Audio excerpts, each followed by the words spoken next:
Muy buenos días a todos y todas. Me da mucho gusto participar con ustedes en este evento tan importante. Y bueno, pues me da mucho gusto también agradecer la invitación de la doctora Clara Oropesa y permitirme, darme la oportunidad de compartir algunos conceptos importantes en esta plática que vamos a tener. Y bueno, pues también agradecer de manera muy importante al Instituto de Formación Internacional Universidad Virtual la oportunidad que me da de compartir con ustedes esta plática, esta reunión que vamos a tener el día de hoy. El tema que vamos a tocar es un tema de mucha actualidad, es un tema muy interesante en cuanto al conocimiento, en cuanto a la investigación del mismo, dado que pues lamentablemente en México se está viviendo una situación de inseguridad muy importante que ha redundado en pues nuevas figuras delictivas que han surgido derivado de lo mismo.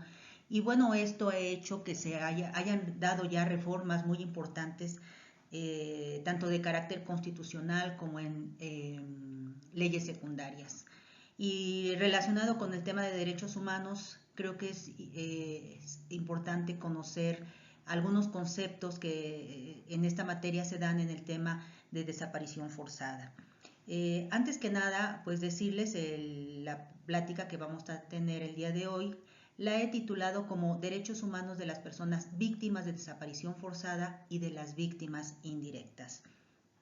Eh, Antes que nada, pues no olvidemos cuál es el concepto de derechos humanos. Y pues derechos humanos sabemos perfectamente que son todos los derechos inherentes a la persona, al ser humano, simple y sencillamente por ser un ser humano. Es decir, los derechos inherentes a los seres humanos, todos.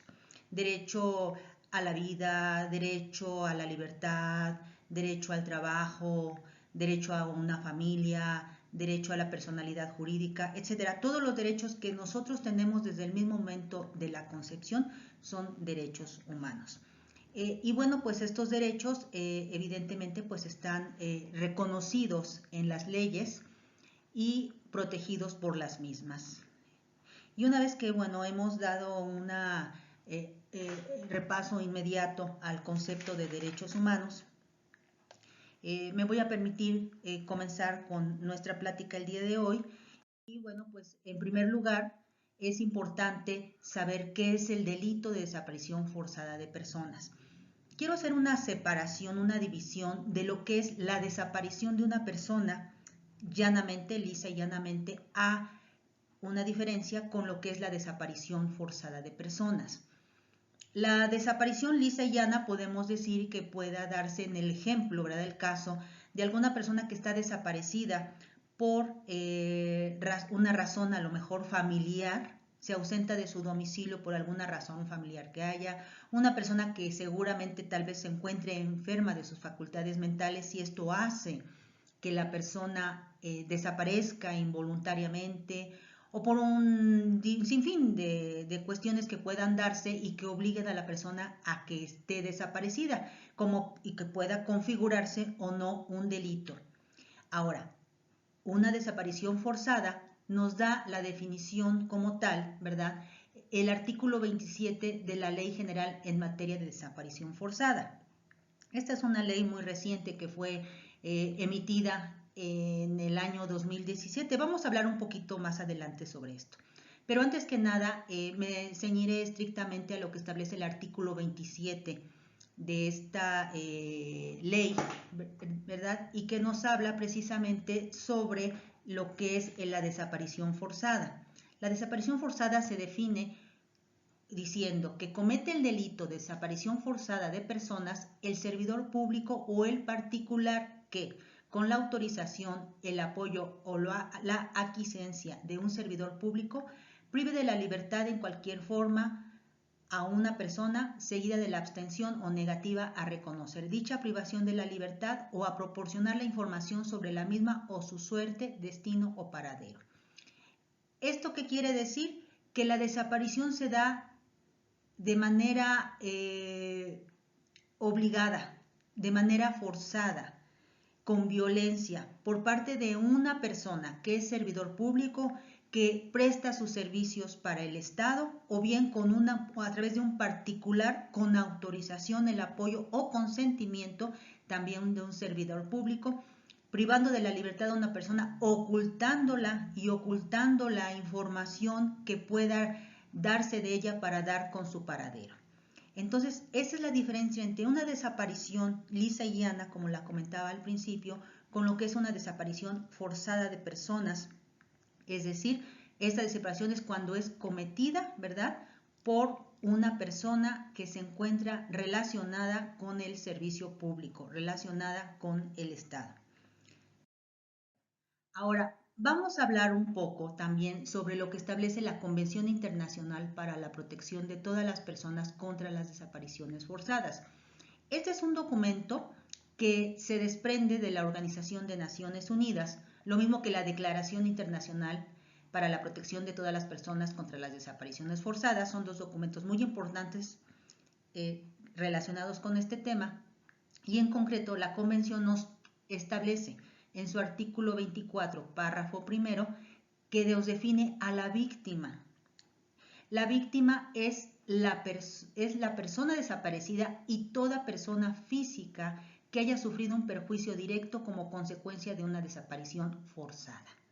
Si se dan cuenta, acá hay dos puntos que quiero resaltar. Uno se refiere a la persona desaparecida, la persona que resiente directamente el delito, el sujeto activo directo, el desaparecido, la persona que algún miembro del Estado, algún servidor público, priva de su libertad, lo esconde, lo oculta, no da ninguna información para algún mal fin, evidentemente, y se desconoce su paradero. Entonces, esta es la persona agraviada directamente, dijéramos, es la víctima directa. Y enseguida nos dice, y toda persona física que haya sufrido un perjuicio directo como consecuencia de ella. Es decir, puede ser un ejemplo, ¿verdad? Puede ser el esposo, puede ser la esposa, los padres, los hijos. Y además va más allá esto. Los documentos internacionales y la jurisprudencia en México emitida por la Suprema Corte de Justicia de la Nación nos dice que víctima también de desaparición forzada, estas serían las víctimas indirectas, ya no quedaría solo en lo que yo les decía, en los esposos o esposa, padres, hijos, sino que va más allá, va hacia los hermanos, va a los primos, a los sobrinos y todo el entorno familiar o el entorno que sea afectado por la desaparición de la persona. Entonces, aquí es donde podemos hacer una diferencia entre lo que es una víctima directa y una víctima indirecta. Ahora, ¿qué nos dice la Declaración sobre la Protección de todas las personas contra las desapariciones? Este también es un documento emitido por la Organización de las Naciones Unidas y nos dice en su artículo 2, todo acto de desaparición forzada constituye un ultraje a la dignidad humana. Ya estamos viendo desde este punto de vista, ¿verdad?, una violación a un derecho humano muy importante, la dignidad humana. También nos continúa diciendo que este acto es condenado como una negación de los objetivos de la Carta de las Naciones Unidas y como una violación grave y manifiesta de los derechos humanos y de las libertades fundamentales proclamados en la Declaración Universal de Derechos Humanos y reafirmados y desarrollados en otros instrumentos. Si se dan cuenta, aquí también ya la estoy considerando como una violación grave y manifiesta de los derechos humanos y de las libertades fundamentales del ser humano. Además nos dice, todo acto de desaparición forzada sustrae a la víctima de la protección de la ley y le causa graves sufrimientos, lo mismo que a su familia.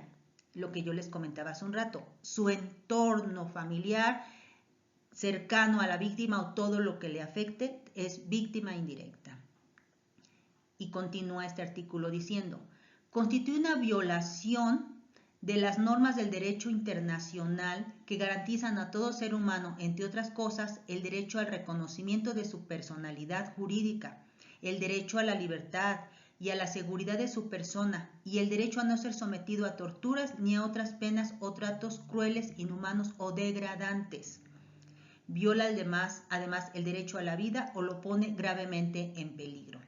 Entonces este artículo es muy amplio porque este artículo nos dice con mucha claridad y con mucha precisión cuáles son los principales derechos humanos que son violentados cuando una persona es víctima de desaparición forzada y que además lo resiente su familia, las víctimas indirectas.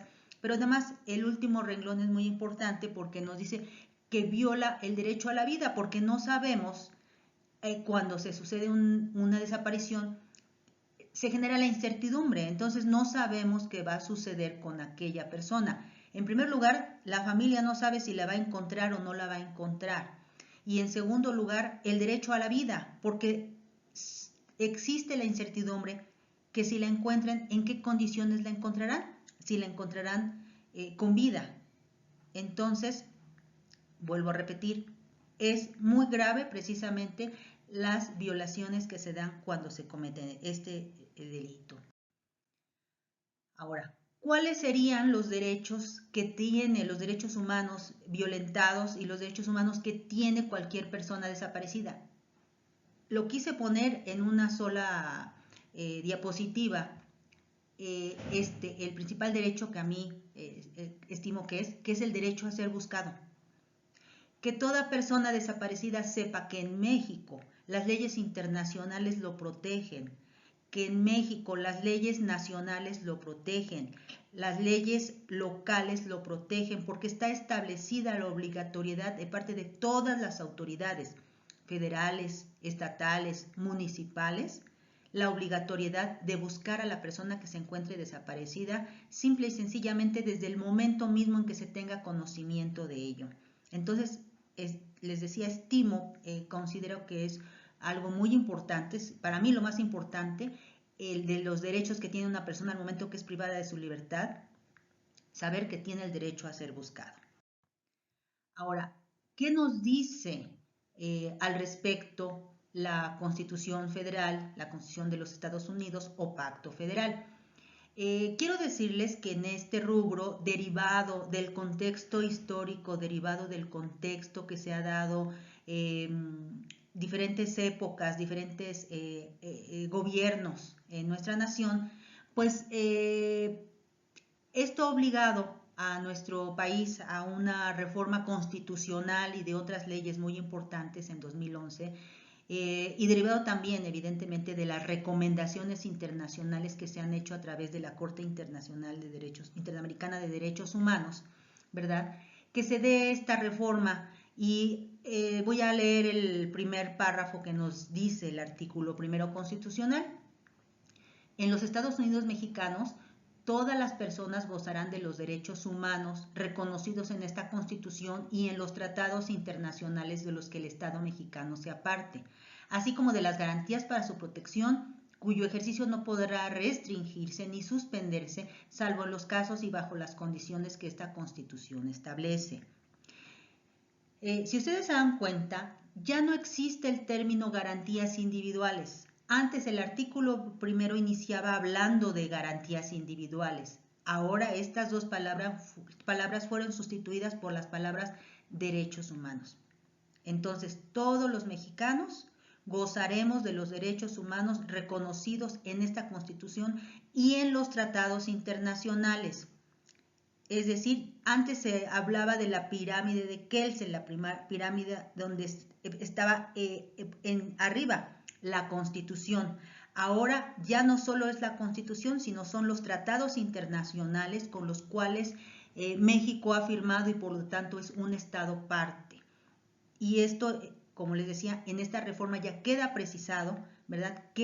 ¿Cuáles son los documentos que protegen a las personas en México, ¿verdad? Y que, bueno, más adelante vamos a hablar de un tema interesante al respecto que hay en esto.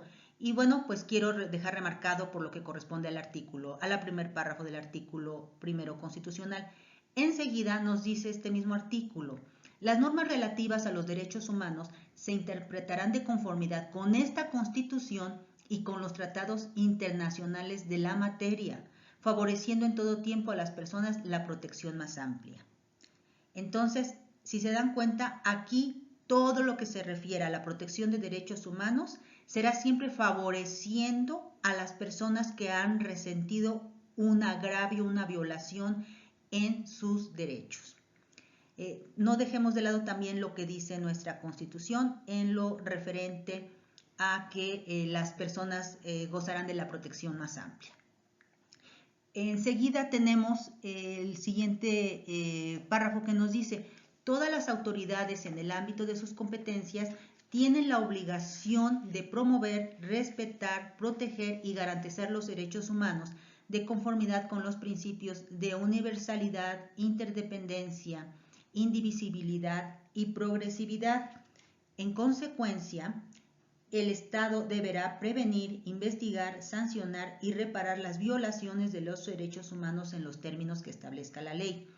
Aquí también quiero mencionar y remarcar, subrayar lo que dice este párrafo, y obliga a las autoridades, ¿verdad?, a llevar a cabo dentro de sus facultades la obligación que tienen de respetar los derechos humanos, de proteger los derechos humanos y en consecuencia de actuar cuando se ha dado una violación a los mismos. Es decir, prevenirlos y, si se ha dado, investigar, sancionar y reparar, ¿verdad?, las violaciones que se hayan cometido al respecto.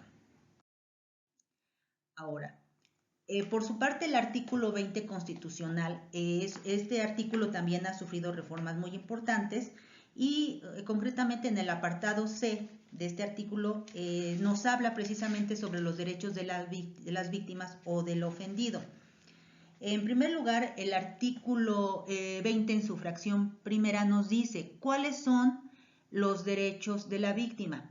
Evidentemente, a recibir asesoría jurídica, a ser informado de los derechos que en su favor establece la Constitución y, cuando lo solicite, ser informado del desarrollo del procedimiento penal. Aquí es algo bien importante.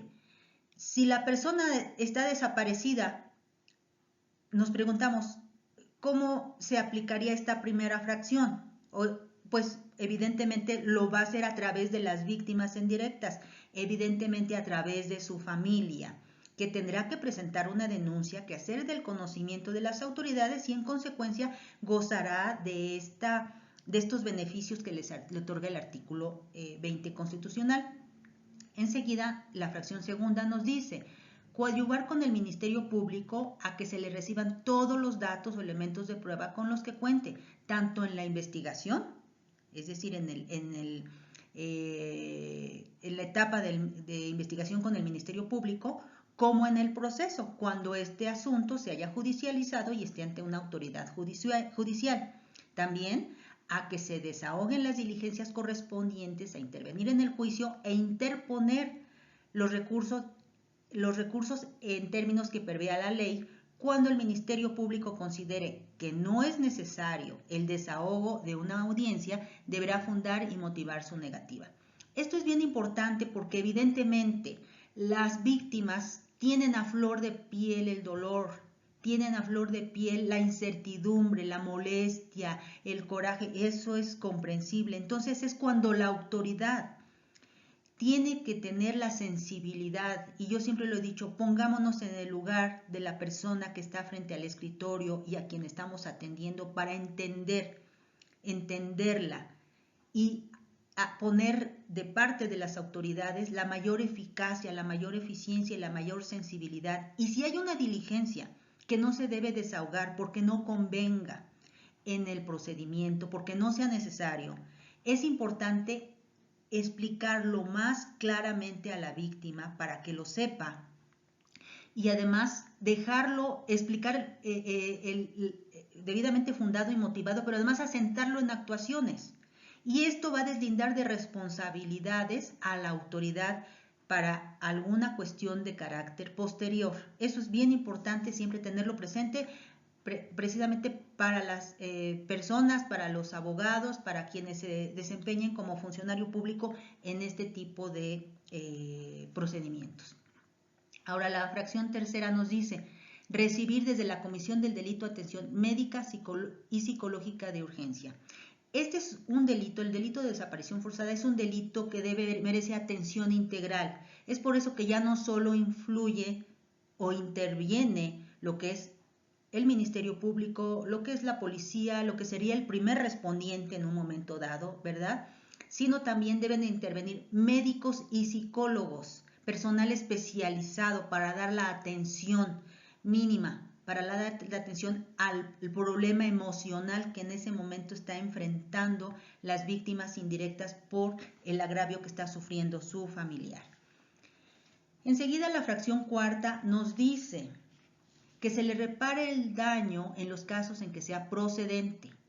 El Ministerio Público estará obligado a solicitar la reparación del daño.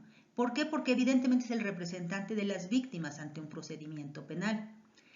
Sin menoscabo de que la víctima u ofendido lo pueda solicitar, también ya lo puede solicitar directamente. Ahora con las reformas que hace no mucho se dieron al sistema penal, también ahora la víctima puede hacerlo directamente y el juzgador no podrá absolver al sentenciado de dicha reparación si ha emitido una sentencia condenatoria. Es decir, una vez que se emite una sentencia condenatoria, no puede haber ninguna retractación de ninguna autoridad y en consecuencia pues se tendrá que llevar a cabo la reparación tal y como está decretado en la ley y tal como está decretado por la autoridad correspondiente.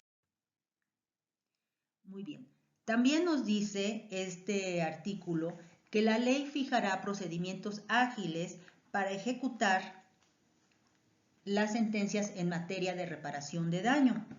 Es lo que yo les decía, la ley, todo lo que establecido en la ley deberá ser ejecutado conforme a derecho y conforme lo haya decretado la autoridad correspondiente. Y la fracción quinta nos dice, también tiene derecho al resguardo de su identidad y otros datos personales en los siguientes casos: cuando sean menores de edad, cuando se trate de delitos de violación, trata de personas, secuestro o delincuencia organizada, y cuando a juicio del juzgador sea necesario para su protección, salvaguardando en todo caso los derechos de la defensa. Esto es bien importante porque por la misma naturaleza del delito es importante guardar la identidad por seguridad de las víctimas, por seguridad de la persona desaparecida y mantener la debida secrecía del asunto, salvo que haya consentimiento o petición de las víctimas de hacer lo contrario, deberá quedar debidamente asentado y en consecuencia, ¿verdad? El Ministerio Público también informará debidamente a las víctimas de las consecuencias que pudieran darse, pero si no fuera así, pues sí es importante que quede asentado en actuaciones la voluntad de la víctima. Pero lo primordial, lo importante es precisamente protegerlo resguardando su identidad. También nos dice que el Ministerio Público deberá garantizar la protección de las víctimas, ofendidos, testigos y en general todos los sujetos que intervengan en el proceso. Los jueces deberán vigilar el buen cumplimiento de esta obligación. Es lo que yo les decía anteriormente. Siempre hay que proteger a las víctimas y esta es una obligatoriedad que tiene el Ministerio Público y los jueces de supervisar que se esté cumpliendo.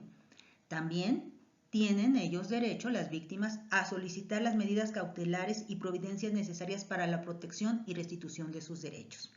Si es necesario decretar medidas, providencias necesarias para la protección de las víctimas, las autoridades que están conociendo del asunto tienen la obligación de hacerlo. También existe el derecho a impugnar ante autoridad judicial las omisiones del Ministerio Público en la investigación de los delitos, así como las resoluciones de reserva, no ejercicio, desistimiento de la acción penal o suspensión del procedimiento cuando, perdón, es que se me tapa aquí por la presentación, cuando no esté satisfecha la reparación del daño, ¿sí? Entonces es bien importante. De entrada, el delito de desaparición forzada es un delito imprescriptible. Entonces, es muy delicado aquí que el Ministerio Público emita algún acuerdo de reserva, emita algún acuerdo de no ejercicio de la acción penal o del desistimiento de la acción penal, suspensión del procedimiento, ¿verdad? Porque es un delito continuado. Y al ser un delito continuado, por eso no opera la prescripción, porque mientras tanto la persona no sea localizada, es un delito permanente y continuado que obliga a las autoridades a la búsqueda. Como yo les decía al principio, el derecho a ser buscado, la búsqueda nunca va a terminar. Y si la persona es localizada con vida, continuarán las investigaciones porque se cometió un delito de violaciones graves a los derechos humanos y tiene que llevarse a cabo el procedimiento penal correspondiente hasta la sanción que proceda conforme a derecho, y por lo mismo pues no pueden haber los otros actos que pudiera realizar el Ministerio Público y que ya les he mencionado. Esto es un aspecto muy importante en este tipo de delitos y que pues espero que quede claro para que ustedes lo tengan siempre presente al momento de poder conocer lo que establece nuestra Constitución, poderlo interpretar, poderlo en su momento aplicar, si fuera el caso, ¿verdad?, por alguna cuestión de carácter laboral, de carácter profesional que se les presente, y saber dónde conocerlo y poderlo, como le digo, poderlo aplicar. Pero sobre todo es bien importante, y es una sugerencia que yo doy, no hablaremos sobre esto en esta plática porque es muy extenso el tema, pero yo recomiendo a ustedes que ingresen a la página de la Suprema Corte de Justicia de la Nación, que se vayan al rubro de tesis y jurisprudencia, le tecleen desaparición forzada y ahí van a encontrar jurisprudencia. No es mucha, son aproximadamente 35 rubros, si no mal recuerdo, y ahí sin embargo es muy sustanciosa y ahí van a encontrar lo relacionado a lo que ustedes en su momento deseen conocer, deseen investigar. Muy bien. Ahora, el mismo artículo 29 de nuestra Constitución nos dice que en los decretos que se expidan por parte del Poder Legislativo, aquí estamos hablando, ¿verdad?, por parte del Poder Legislativo, no podrán restringirse, o por parte de las autoridades de los tres niveles, no solo del legislativo, una disculpa, sino por parte de las autoridades, los decretos que emitan estas, no podrá restringirse ni suspenderse el ejercicio de los derechos a la no discriminación, al reconocimiento de la personalidad jurídica, a la vida, a la integridad personal, a la protección a la familia, al nombre, a la nacionalidad, a los derechos de la niñez, los derechos políticos, las libertades de pensamiento, conciencia y de profesar creencia religiosa alguna, el principio de legalidad y retroactividad, la prohibición de la pena de muerte, la prohibición de la esclavitud y la servidumbre, la prohibición de la desaparición forzada y la tortura, ni las garantías individuales indispensables para la protección de tales derechos. Entonces, si se dan cuenta, y lo estoy subrayando, nos habla que en ningún decreto de ninguna autoridad que se emita se podrán suspender ninguno de estos derechos, que son derechos humanos, evidentemente, y sobre todo se refiere a la prohibición de la desaparición forzada. Muy bien. En relación a esto, yo quiero referirme un poco a lo que mencionábamos en el artículo primero constitucional que dejamos remarcado anteriormente, en donde les decía yo de la reforma tan importante que se dio en el 2011 y donde obliga a las autoridades a aplicar el principio pro persona, el control de convencionalidad y el control difuso de constitucionalidad y convencionalidad. Los voy a explicar brevemente. Derivado de las múltiples recomendaciones que el Estado mexicano ha recibido por parte de organismos internacionales protectores de los derechos humanos, sobre todo concretamente por la Corte Interamericana de los mismos, se ha obligado en su artículo primero, lo voy a leer nuevamente lo que establece, en donde dice que las normas relativas a los derechos humanos se interpretarán de conformidad con esta Constitución y con los tratados internacionales de la materia, favoreciendo en todo tiempo a las personas la protección más amplia. Esto no es más que el principio pro persona. Todo lo que sea benéfico para las personas en protección a sus derechos humanos tiene que ser aplicado por las autoridades que están conociendo del asunto. Y estoy hablando de todas las autoridades. Es una obligación que establece nuestro artículo primero del Pacto Federal y en consecuencia es el principio pro persona. Supongamos que hay dos leyes que están hablando de cuestiones similares. La autoridad tiene la obligación de analizarlas y que son aplicables al caso. La autoridad tiene la obligación de analizarlas y ver cuál es la que más beneficia a los derechos humanos, lo que más beneficia a la persona, y será la ley más benéfica la que se aplicará. Y en consecuencia estará aplicando la autoridad el principio pro persona. ¿Qué es el control de convencionalidad? El control de convencionalidad pues no es más que la aplicación que se hace de los convenios y tratados internacionales con los que México ha firmado, con los que México es Estado parte. Ya mencionábamos hace un rato la Convención y la Declaración de Protección a las Personas Víctimas de Desaparición Forzada. Y bueno, cuando las autoridades aplican no solo la Constitución, no solo las leyes federales, no solo las leyes estatales, tienen la obligación de aplicar el control de convencionalidad, es decir, a aplicar las leyes y tratados internacionales con los cuales México se aparte. Y bueno, acá también lo refiere nuestro artículo primero, lo voy a leer nuevamente, y nos dice: en los Estados Unidos mexicanos, todas las personas gozarán de los derechos humanos reconocidos en esta Constitución y en los tratados internacionales de los que el Estado mexicano sea parte. Entonces, por eso les decía, vamos a hablar un poco más adelante de esto, no lo perdamos de vista, y es acá donde el control de convencionalidad, vamos nuevamente a imaginar la pirámide, ya no solo está en la supremacía constitucional, la ley, la Constitución Federal, sino también los tratados internacionales con los que México se aparte, y entonces aquí las autoridades estarán aplicando ese control de convencionalidad a lo cual ya están obligados a hacerlo. Ahora, ¿qué es el control difuso de constitucionalidad y convencionalidad? El control de convencionalidad, no pensemos que solo queda en las autoridades federales. Vamos a imaginarme a un juez de distrito, a un juez federal que aplica el control de convencionalidad porque está obligado a aplicar leyes federales, está obligado a aplicar cuestiones de carácter de tratados internacionales, sino que esto ahora va más allá. Ahora esto va hacia las autoridades locales, quienes también tienen la obligatoriedad, por eso ese control difuso, porque se difumina esa obligatoriedad, esas facultades hacia las demás autoridades para aplicar debidamente el control de constitucionalidad, es decir, la Constitución debidamente, a fundamentar todas sus actuaciones conforme a esto, y también en donde proceda, en donde sea aplicable este principio de convencionalidad, porque la misma ley, el Pacto Federal, que ya les leí, los obliga. Entonces, derivado de estas reformas que se dieron recién en el 2011 a nuestras leyes, derivado de las, vuelvo a repetir, de recomendaciones muy importantes en materia de derechos humanos para México, es como se obliga a observar principio pro persona, control de convencionalidad y el control difuso de constitucionalidad y convencionalidad. Muy bien. Bueno, ahora,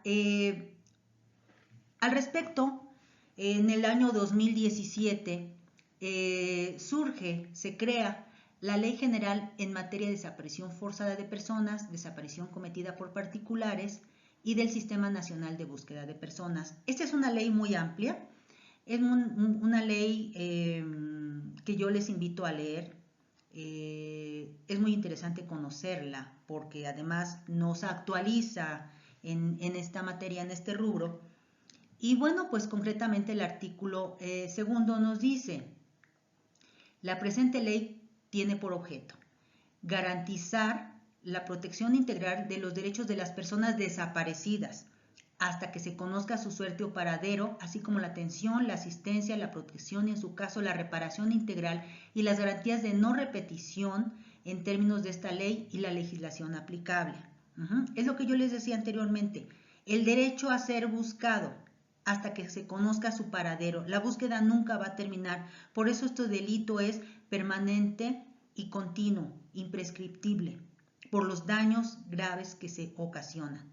También tiene por objeto esta ley establecer la forma de participación de los familiares en el diseño, implementación, monitoreo y evaluación de las acciones de búsqueda e identificación de personas desaparecidas y no localizadas, así como garantizar la coadyuvancia en las etapas de la investigación, de manera que puedan verter sus opiniones, recibir información o aportar indicios o evidencias. Aquí es donde se le da esa apertura, lo que yo les decía, el Ministerio Público, las autoridades que conocen del asunto, los primeros respondientes, tienen la obligación de tener esa sensibilidad a flor de piel con las autoridades y facilitarles la participación y la información que ellos puedan recibir del asunto, porque son los legítimamente acreditados que tienen ese legítimo derecho a saber, simplemente porque están buscando a alguien de quien no saben su paradero y están sufriendo un daño emocional grave en sus vidas. Muy bien. Ahora, también esta ley nos dice en su artículo 137, las víctimas de los delitos de desaparición forzada de personas y desaparición cometida por particulares tendrán además, por eso quise subrayar la palabra además, los derechos a la verdad, al acceso a la justicia, la reparación del daño y las garantías de no repetición, y aquellos contenidos en otros ordenamientos legales. Tendrán los siguientes: a la protección de sus derechos, personalidad e interés jurídico, a que las autoridades inicien las acciones de búsqueda, localización, bajo los principios de esta ley, desde el momento en que se tenga noticia de su desaparición, a ser restablecido en sus bienes y derechos en caso de ser encontrado con vida, y a proceder en contra de quienes hagan mala fe de los mecanismos previstos en esta ley para despojarlo de sus bienes o derechos. ¿Qué puede pasar cuando una persona es desaparecida? Puede afectársele en una serie de derechos inherentes a él, inherentes a su persona, pero además que conllevan derechos de la familia. Supongamos de una persona que está desaparecida y que tiene una propiedad y que al enterarse gente que lo conoce, que la persona está desaparecida, ¿verdad?, quieran usurpar alguna propiedad, quieran apoderarse de algo de él. Entonces, las autoridades tienen que llevar a cabo mecanismos, actos, diligencias, para efecto de proteger esos derechos, esos bienes, y no pueda ser despojado, porque él no está presente. Pero sí hay una familia que lo representa, sí hay una familia que está promoviendo lo necesario para su búsqueda, localización, protección, y en consecuencia que se sepa que no lo demás no está desprotegido, que el Estado tiene la obligación de protegerlo. De igual forma, nos dice esta misma ley, nos sigue diciendo los derechos de las víctimas directas de la persona desaparecida, que tiene a recibir tratamiento especializado desde el momento de su localización para la superación del daño sufrido, producto de los delitos previstos en la presente ley. Es lo que yo les decía, este es un delito de carácter de atención integral, en donde si es localizado de inmediato, lo que pasa con las víctimas de secuestro, de inmediato deberán recibir la atención especializada para su apoyo emocional que deba dársele de manera evidente. También tiene derecho a que su nombre y honra sean restablecidos en casos donde su defensa haya sido imposible debido a su condición de persona desaparecida. Y el ejercicio de los derechos contenidos en las fracciones 1, 2 y 4, que ya vimos, y 6 de este artículo, será ejercido por los familiares y personas autorizadas de acuerdo a lo establecido en la presente ley. Entonces, es lo que yo les decía, si él no está presente, pero sí tiene como representantes a su familia que podrán ejercer los derechos a los que él tiene derecho, valga la redundancia, a través de la ley que así lo ordena y frente a las autoridades que tienen la obligación de llevarlo a cabo para recibir la protección a los derechos humanos que ya se están violentando. Muy bien, vamos a saber cuáles son otros derechos humanos de los desaparecidos, además de los que ya hemos mencionado. Evidentemente, el derecho a la libertad y seguridad de la persona. Evidentemente, no sabemos dónde está privado de su libertad, no sabemos cómo se encuentra su seguridad. Tiene derecho a no ser sometido a torturas ni a tratos o penas crueles, inhumanos o degradantes que se han ocasionado desde el mismo momento que él sea privado de su libertad. No sabemos qué esté pasando con él. Tiene derecho a no sufrirlo. Tiene derecho a la vida. En caso de que la muerte de la persona se encuentre desaparecida, evidentemente él siempre tendrá derecho a la vida. Tiene derecho a una identidad. Nadie tendría por qué cambiarle su identidad ni obligarlo a cambiarla.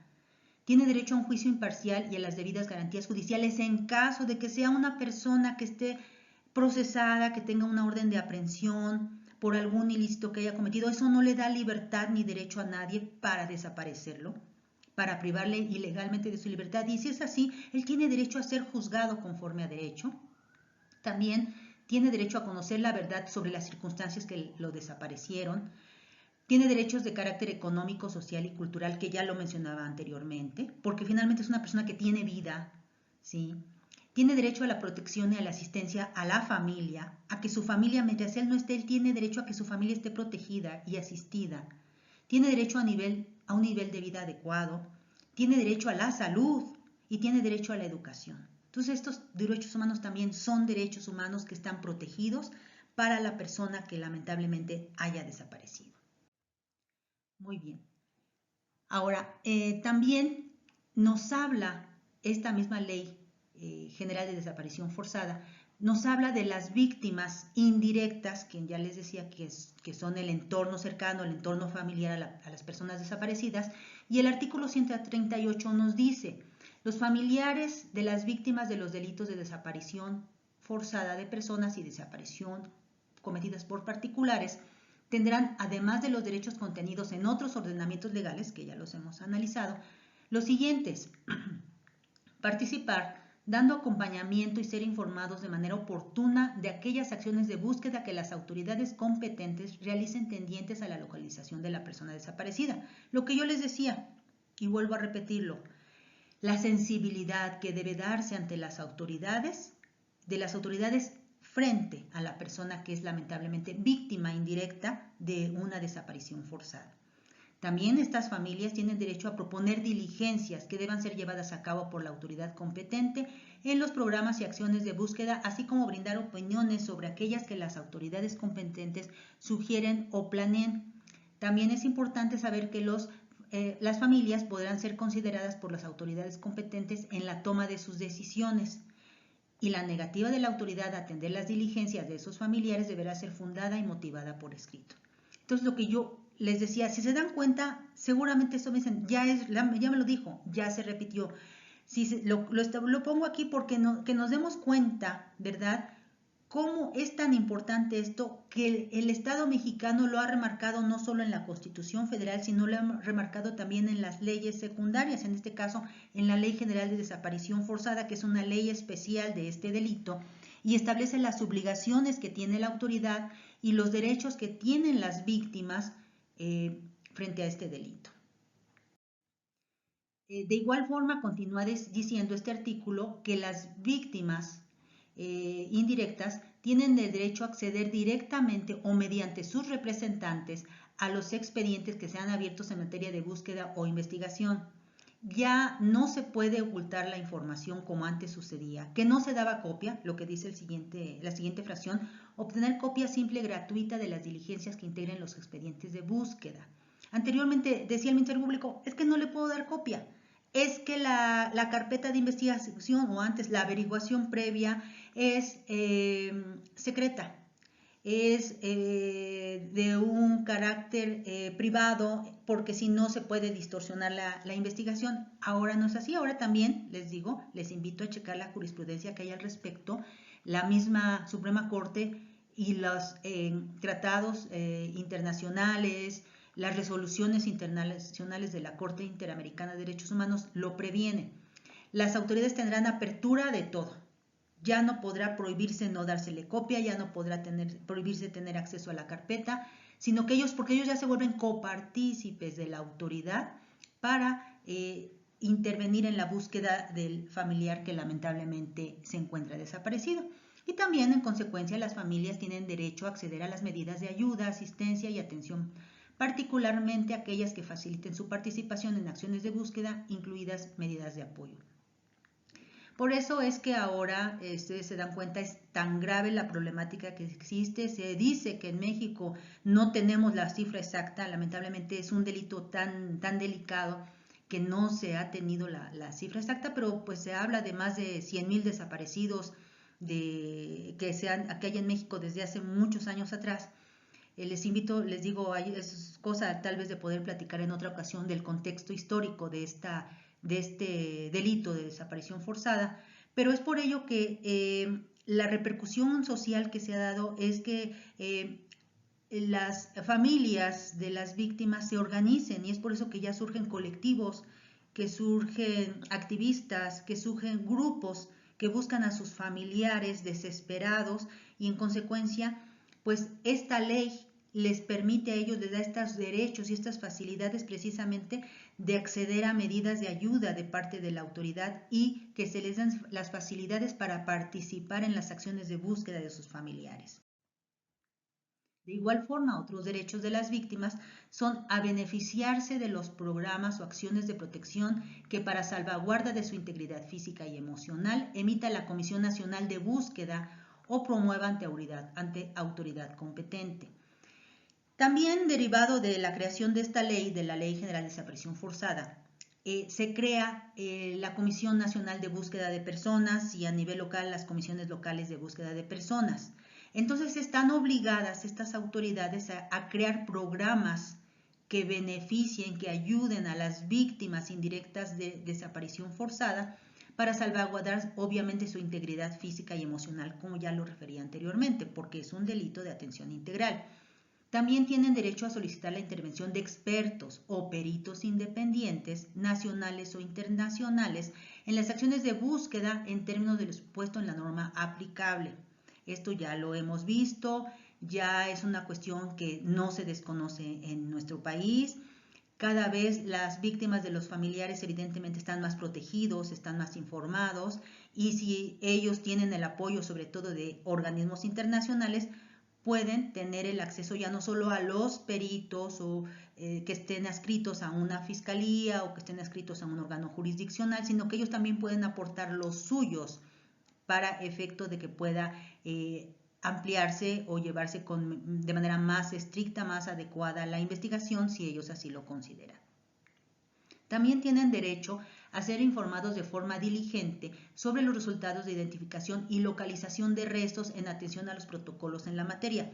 Esto sucede en caso de que lamentablemente su familiar se ha encontrado sin vida o se han encontrado algunos restos, para efecto de dictaminar y determinar si corresponde a su familia, lo cual evidentemente no repara el daño, pero sí otorga, en caso de que se justifique que los restos corresponden, después de pruebas genéticas realizadas con ellos, a la coincidencia que exista con su parentesco, de alguna forma sana un poco esa incertidumbre de saber del paradero de su familiar. Por eso también ellos tienen derecho de que sean debidamente informados sobre los resultados y sobre el procedimiento, obviamente, y evidentemente, lo que yo les decía, acceder de forma informada y hacer uso de los procedimientos y mecanismos que emanen de esta ley.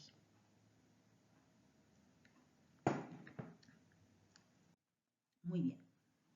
Enseguida también nos dice que tienen derecho a ser informados de los mecanismos de participación derivados de la presente ley, que ya lo mencionaba, a participar en los diversos espacios y mecanismos de participación de familiares de acuerdo con los protocolos en la materia, y acceder a los programas y servicios especializados de las autoridades competentes que diseñen y implementen para la superación del daño producto de los delitos contemplados en la presente ley.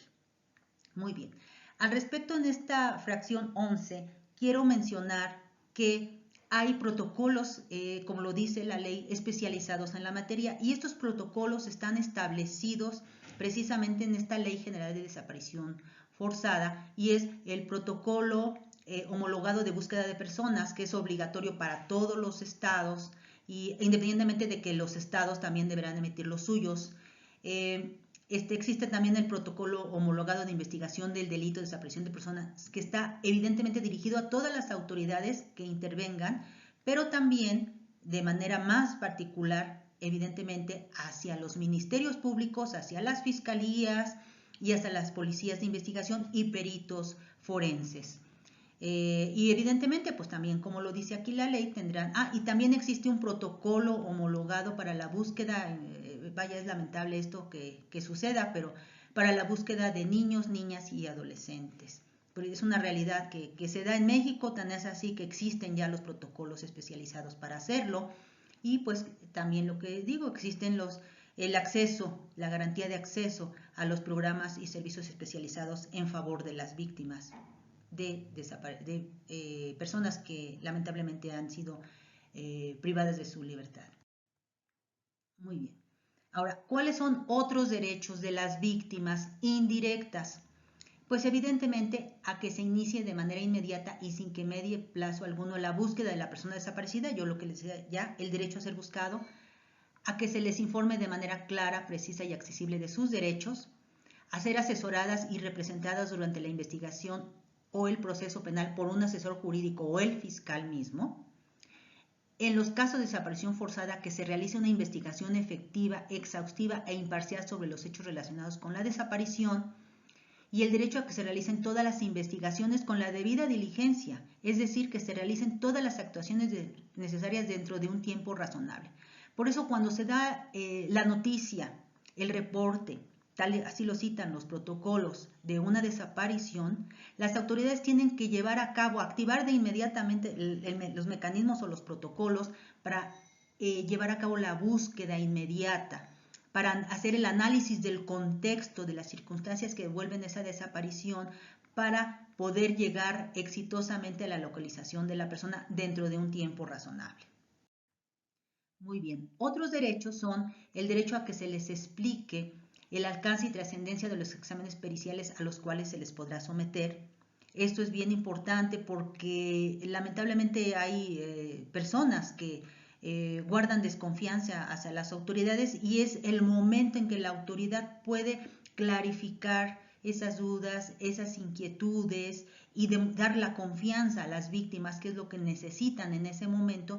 En caso de que se tengan que realizar, evidentemente tiene que ser así, la toma de muestras que deberá hacer el perito forense para registrarlo en el Banco Nacional de Búsqueda de Personas y ver que en un momento dado pueda hacerse la comparación o compatibilidad con algunas otras pruebas y poder determinar si sería o no la persona que están buscando cuando sea localizada.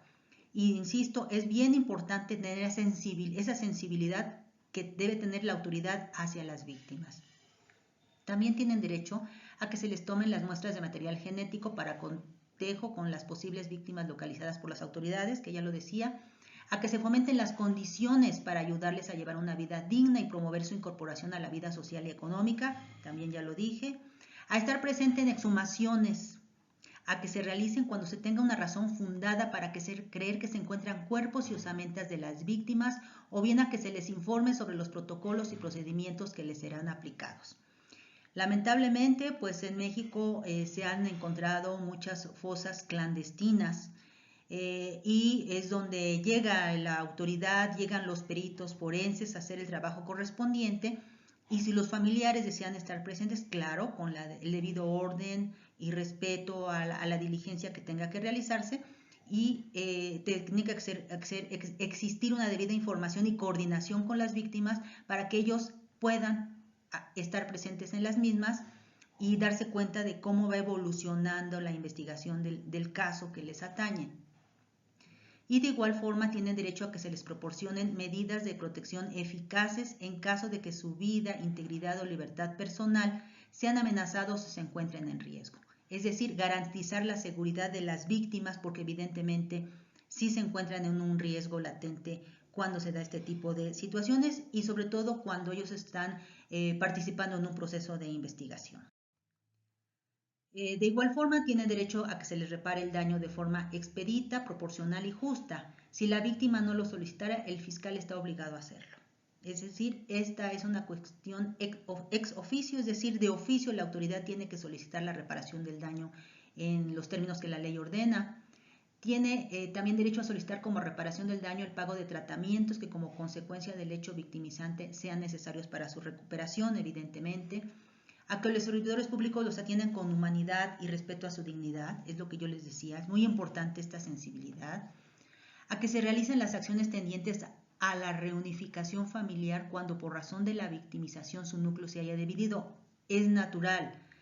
El daño, la sensibilidad está a flor de piel de las víctimas y se pueden suscitar evidentemente contradicciones de la misma familia, no se ponen de acuerdo, no coinciden en algunas opiniones y es importante que no se sigan dañando más, que no prevalezcan este tipo de situaciones y la autoridad, si es evidentemente todo con consentimiento de las familias, platicar con ellos, esto evidentemente corresponde a los psicólogos, darles la orientación, el apoyo emocional correspondiente para lograr una reunificación familiar en los momentos en que evidentemente ellos más lo necesitan. Y muy bien, también es importante decirles que el artículo 12 de la Convención Internacional para la Protección de todas las personas contra las desapariciones forzadas establece en su artículo primero: cada Estado parte velará porque toda persona que alegue que alguien ha sido sometido a la desaparición forzada tenga derecho a denunciar los hechos. O sea, todo Estado parte, o sea, México tiene la obligación de facilitar las denuncias que se dan ante las autoridades competentes, quienes examinarán rápida e imparcialmente la denuncia y en su caso procederán sin demora a realizar una investigación exhaustiva e imparcial.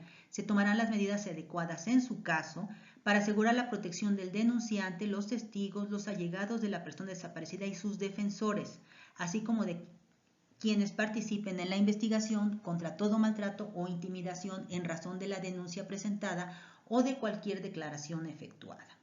Asimismo, también el Estado parte siempre que haya motivos razonables para creer que una persona ha sido sometida a desaparición forzada, las autoridades a que hace referencia el párrafo anterior iniciarán una investigación aun cuando no se haya presentado denuncia formal.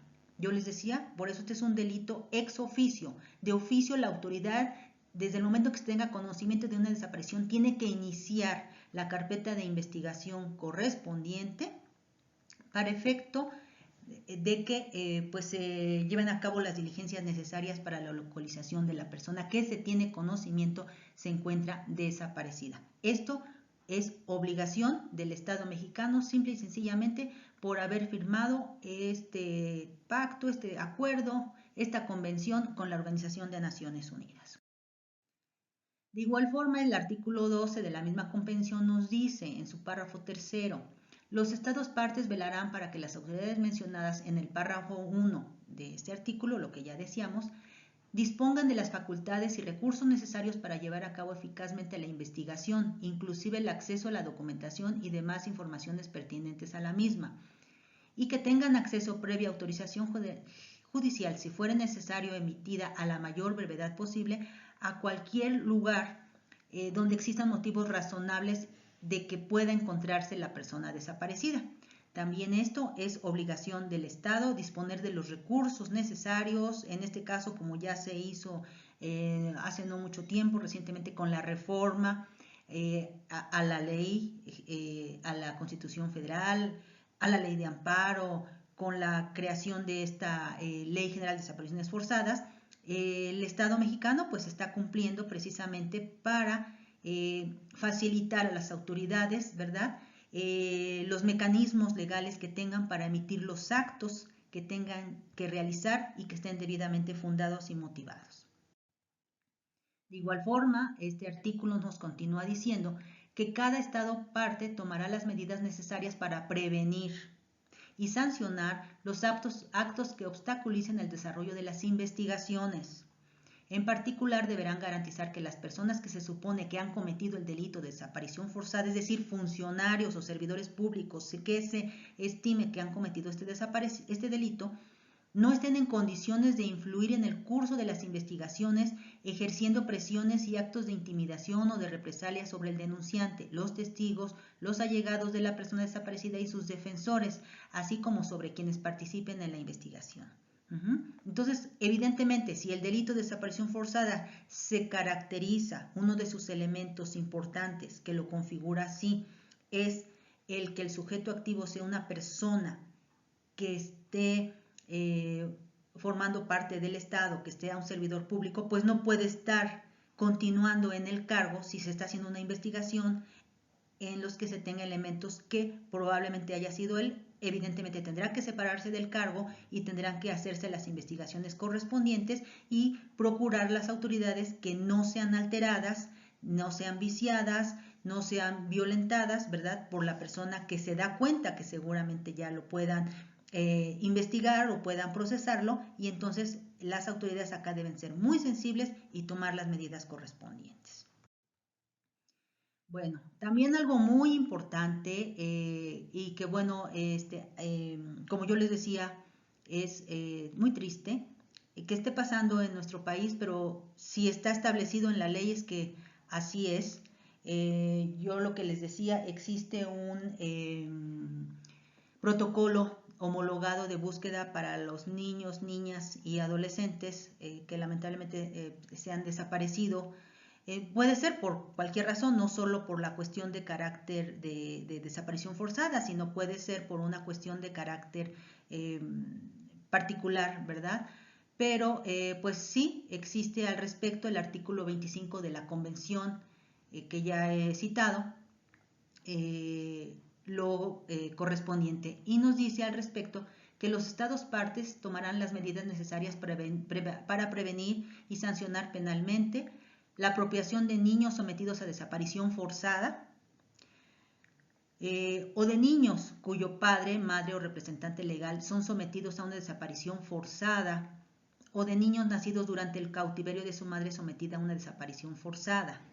Es decir, lamentablemente la niñez no solo puede ser privada de su libertad, niños, niñas o adolescentes, sino qué pasa, preguntémonos, con aquellos niños en donde sus padres están privados de su libertad por este delito.